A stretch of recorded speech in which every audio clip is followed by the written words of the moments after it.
ఏపీలో గన్నవరం రాజకీయాలు ఎప్పుడు గరంగానే ఉంటాయి. హ్యాట్రిక్ విజయం కోసం ప్రయత్నిస్తున్న గన్నవరం ఎమ్మెల్యే వల్లభనేని వంశీమోహన్ చేతిలో గతంలో ఓడిపోయిన యార్లగడ్డ 2024 సార్వత్రిక ఎన్నికల్లో గన్నవరం ఓటర్లు ఎవరికి పట్టం కట్టనున్నారు? What's the story?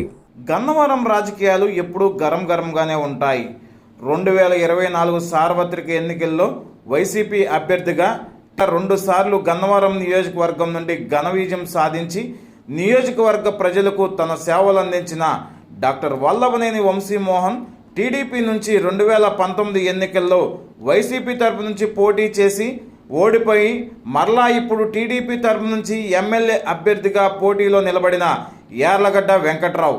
ఒక పక్క 2 సార్లు విజయం సాధించిన వల్లభనేని వంశీమోహన్, మరో పక్క వల్లభనేని వంశీమోహన్పై ఓడిపోయిన యార్లగడ్డ వెంకట్రావు.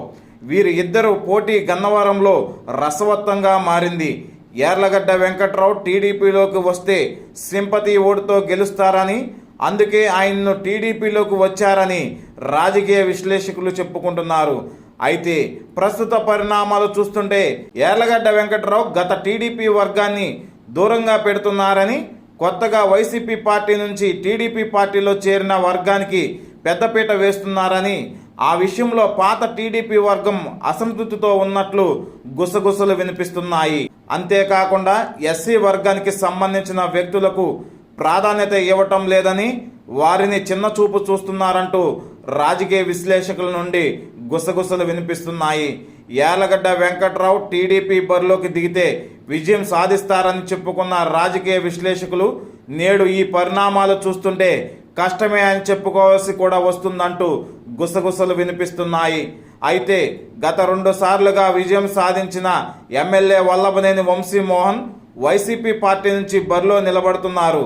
వైసీపీ ప్రభుత్వం ఇప్పటికే అనేక సంక్షేమ కార్యక్రమాలు చేసి ఎన్నికల్లో ఇచ్చిన ప్రతి హామీని నెరవేరుస్తూ 175 స్థానాలకి 175 స్థానాలు గెలవాలనే దృఢ సంకల్పంతో ఉంది. పేద ప్రజలు మాకు అండగా ఉన్నారు, మరలా వైసీపీకే పట్టం కడతారని, ఎస్సీ ఎస్టీ బీసీ మైనార్టీ వర్గాలు వైసీపీ పార్టీకి అండగా ఉన్నారని ధీమా వ్యక్తం చేస్తున్నారు. అంతేకాకుండా ఎమ్మెల్యే వల్లభనేని వంశీమోహన్కు ప్రత్యేక గుర్తింపు ఉంది.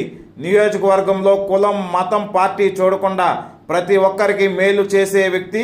ఆయన సొంత నిధులు సైతం ప్రజల కోసం ఖర్చు పెట్టి నియోజకవర్గ అభివృద్ధి కోసం కృషి చేశారు. అంతేకాదు, అన్నా అని సహాయం కోరితే సహాయం చేసి పంపించే వ్యక్తి ఎమ్మెల్యే వంశీ. ఇలా ఆయన గురించి చెప్పుకుంటూ పోతే ఎన్నో కార్యక్రమాలు చేసి రాష్ట్రంలోనే ఎమ్మెల్యే వంశీకంటూ ఒక ప్రత్యేక గుర్తింపు తెచ్చుకున్నారు. 2024 సార్వత్రిక ఎన్నికల్లో ఎమ్మెల్యే వంశీకి ఒక పక్క వైసీపీ ప్రభుత్వం చేసిన అభివృద్ధి సంక్షేమ కార్యక్రమాలు, ఎన్నో సంవత్సరాల నుండి నియోజకవర్గానికి ఎమ్మెల్యే వంశీ చేస్తున్న అభివృద్ధి సహాయ కార్యక్రమాలు, ఇలా ప్రతి ఒక్కటి ఆయనకి కలిసి వస్తాయని 2024లో హ్యాట్రిక్ ఎమ్మెల్యేగా విజయం సాధించి గన్నవరం నియోజకవర్గంలో రికార్డు సృష్టించి మంత్రివర్గంలో చోటు దక్కించుకుంటారని రాజకీయ విశ్లేషకులు అంటున్నారు. మరి గన్నవరం నియోజకవర్గంలో జరుగుతున్న పరిణామాలను బట్టి ఓటర్లు ఎటు మొగ్గు చూపుతారో, ఎవరికి పట్టం కడతారో వేచి చూడాలి.